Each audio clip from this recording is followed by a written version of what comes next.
सबसे पहले रॉड का कराया था, रॉड का 2 एक्सिस से बताया था, ये इस वाली एक्सिस से कितना हो जाता है? सब साइड वाली, हाँ साइड वाली, अबे जो बनाई है ml²/3। हाँ, और ये बीच वाली एक्सिस से क्या हो जाता है? लैग आ रहा था, आवाज को ml²/12। इससे हो जाता है ml²/12, ठीक है। अगला क्या डिराइव करवाया था? अगला रिंग डिराइव करवाया था। क्या डिराइव कराया था अगला? Disc ring. अबे रिंग करवाया था ना बेटा अगला। अच्छा रिंग पहले ही करा दिया था, तो रिंग का MR² आ रहा था, ठीक है। हाँ तो रिंग का क्या आ रहा था? रिंग का MR² आ रहा था, ठीक है। और डिस्क का कितना आ रहा था?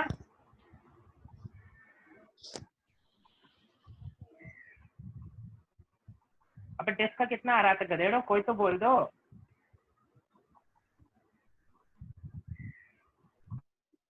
मेरी आवाज नहीं आ रही क्या? डिस्क का कितना आ रहा था?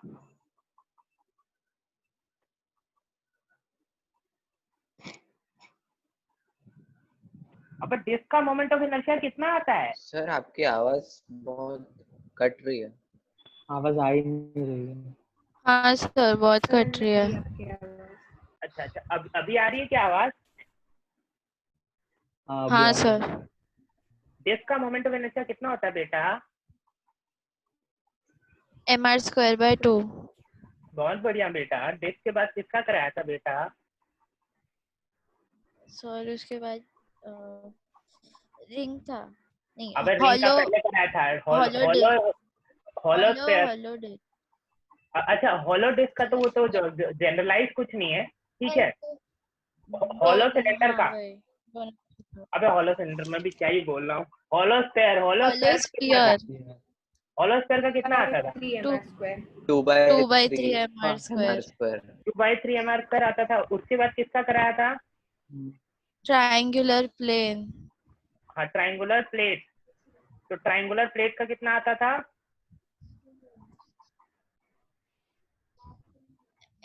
ma²/6।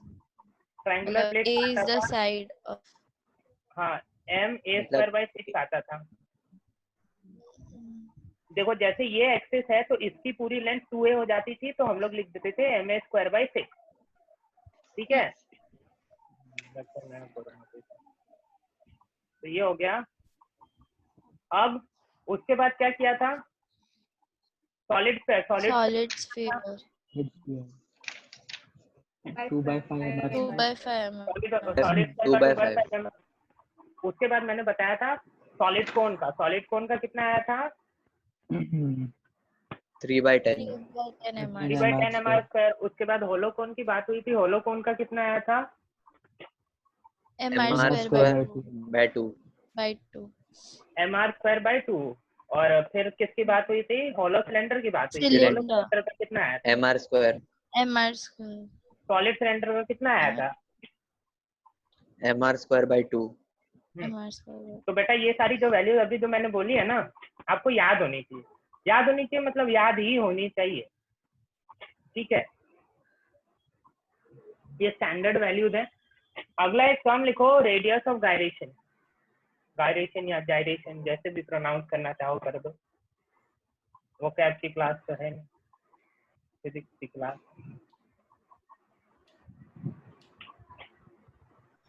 Radius of gyration,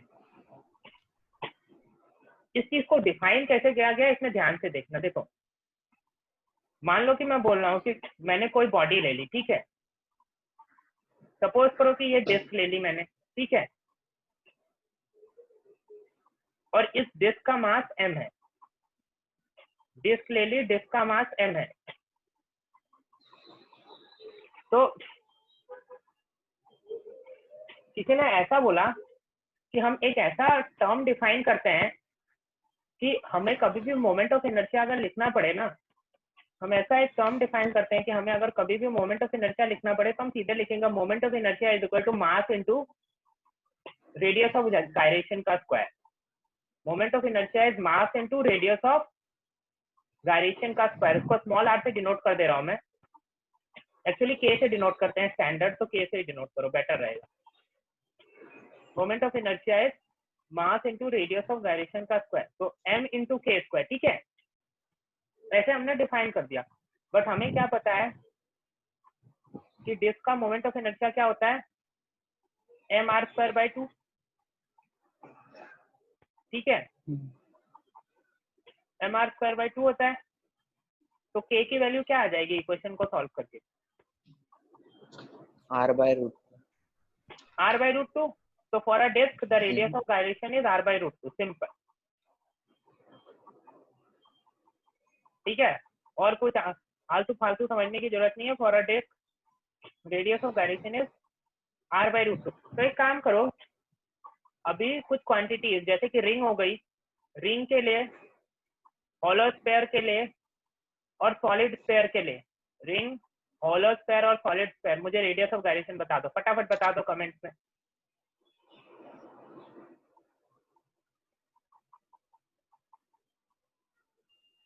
ring, hollow sphere and solid sphere, radius of gyration बता दो।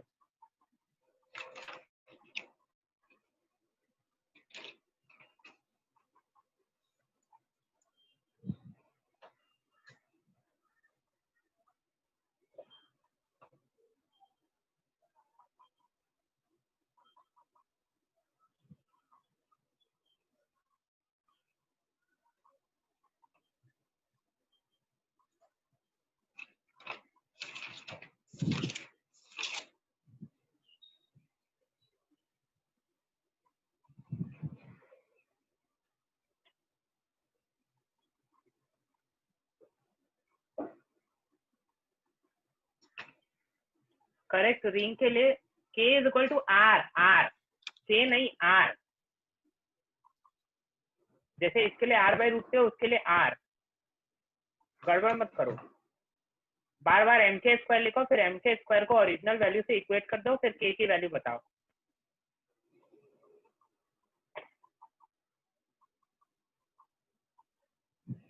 √2/3 इंटू r, ये किसका आ जाएगा, तेजस ने बोला r, √2/3 इंटू r सही है हॉलो स्फीयर के लिए, और √2/5 इंटू r ये सॉलिड स्फीयर के लिए। ठीक है, कोई परेशानी की बात नहीं होनी चाहिए इसमें, ये सिंपल सी बात है, थोड़ा सा टाइम आउट ले लो और कुछ नहीं, क्योंकि अभी थ्योरम्स पढ़ाने जा रहा हूँ, परपेंडिकुलर एक्सिस और पैरेलल एक्सिस, जिससे ही क्वेश्चन बनते हैं।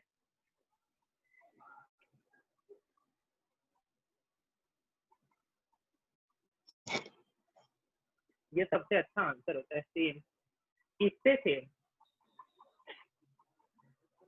चलो ठीक है, कोई बात नहीं। नेक्स्ट टॉपिक लिखो, परपेंडिकुलर एक्सिस थ्योरम।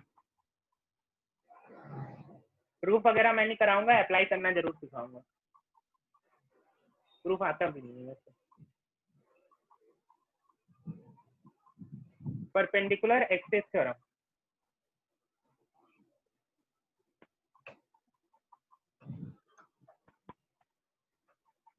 मान लो कोई भी ये बॉडी है,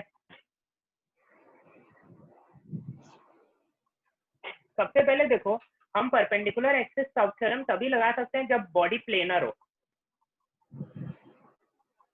फर्स्ट फैक्ट तो ये है, जब उसको प्लेन के ऊपर रखा जा सके। ठीक है, तो रिंग के लिए लगा सकते हैं, डिस्क के लिए लगा सकते हैं, ट्रायंगुलर प्लेट के लिए लगा सकते हैं।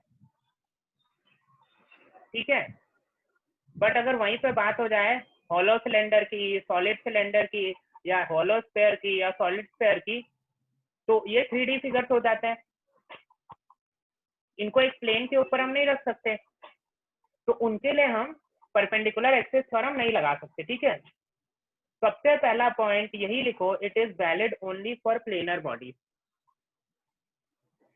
Perpendicular axis theorem is valid only for planar body.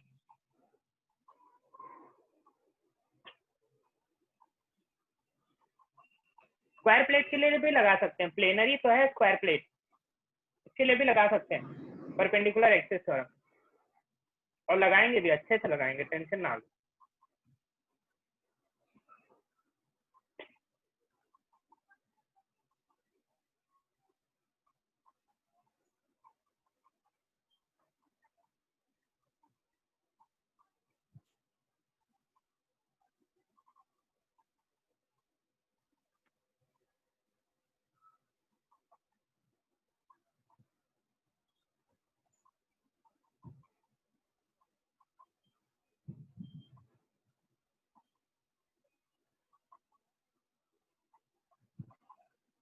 देखो लगाने का तरीका क्या है, बॉडी के ऊपर दो म्यूचुअली परपेंडिकुलर एक्सिस ले लो, ठीक है।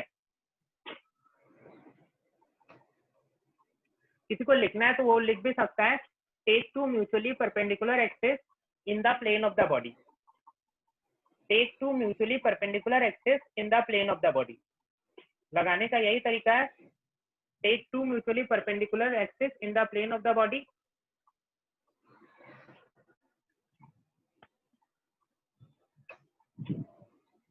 take two mutually perpendicular axis in the plane of the body I1 and I2, ये दोनों mutually perpendicular axis हैं।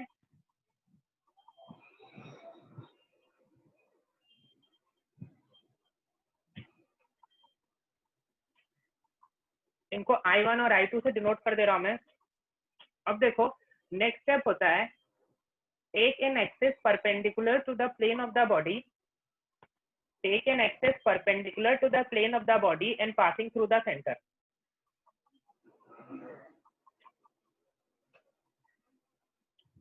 Take an axis perpendicular to the plane of the body and passing through the center।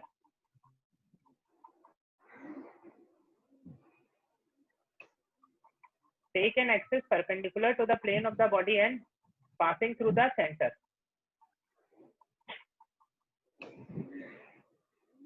ठीक है, तो अगर इस वाली axis से मोमेंट ऑफ इनर्शिया I1 है, इस वाली एक्सिस से मोमेंट ऑफ इनर्शिया I2 है, और जो परपेंडिकुलर एक्सिस है, और इनके मैंने क्या बोला, take an axis perpendicular to the plane of the body and passing through the centre. Centre को काटो, लिखो इंटरसेक्शन पॉइंट। सेंटर। जरूरी नहीं है कि वो सेंटर से पास हो, सेंटर को काटो, लिखो intersection point. Take an axis perpendicular to the plane of the body and passing through the intersection point. Intersection point लिखो, ठीक है। अब मैं बोल रहा हूं, अगर उस वाले जो परपेंडिकुलर एक्सिस है उससे अगर मोमेंट ऑफ इनर्शिया I3 है, तो by perpendicular axis theorem I can write I3 is equal to I1 plus I2। I3 is equal to I1 plus I2।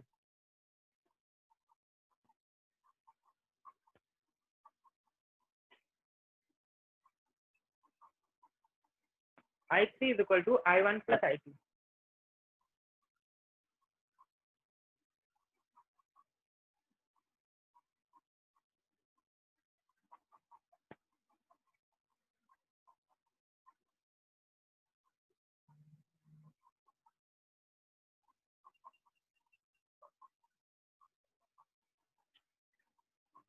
इसमें देखो मिसकंसेप्शन में दो चीजें याद रखना कि the body must be planar, एक ये होना चाहिए, ठीक है, और दूसरा ये है कि it is not necessary that the axis has to pass through centre of mass और lie inside the body.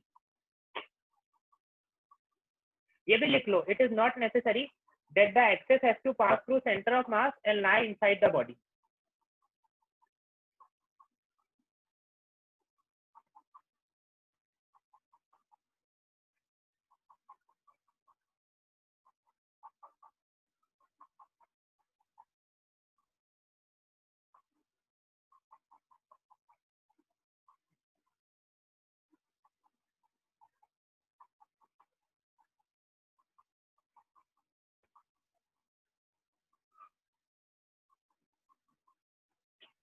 It is not necessary that the axis has to pass through center of mass or lie inside the body।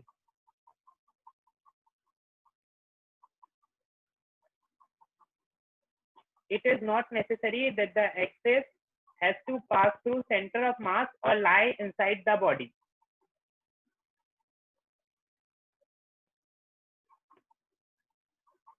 ठीक है, जो ये तीसरा axis है जरूरी नहीं है कि वो सेंटर ऑफ मास से पास करे या फिर बॉडी के अंदर ही लाई करे, इसको ऐसा भी लिख सकते हो तुम। ये दो लाइन ले लो, दो परपेंडिकुलर एक्सिस, और ये वाला फिर बॉडी के बाहर भी लाई कर सकता है। ठीक है, समझ में आया है या वापस से बताऊं? बोलो। समझा। चलो वो पता चल जाएगा अभी कितना समझा है।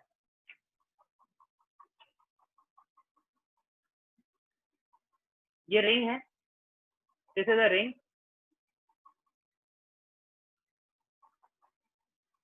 जरा इसका मोमेंट ऑफ इनर्शिया निकालो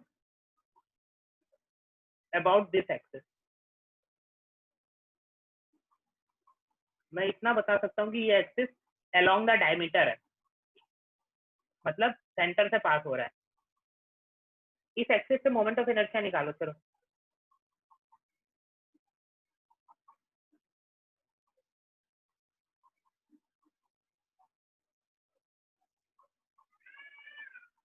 मैसेजेस करो, आंसर।